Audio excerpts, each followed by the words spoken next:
বর্তমান আলহামদুলিল্লাহ নাম রাখছি আব্দুল্লাহ। মাশাআল্লাহ।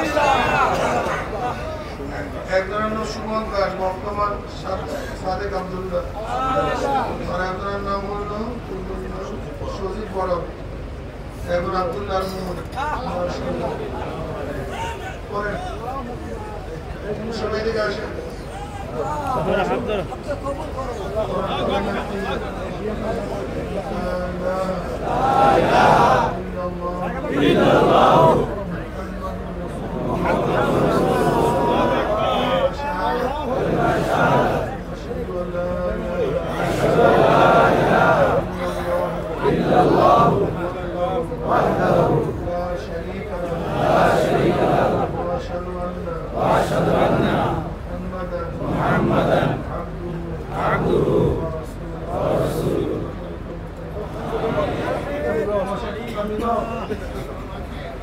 আমাদের শেখ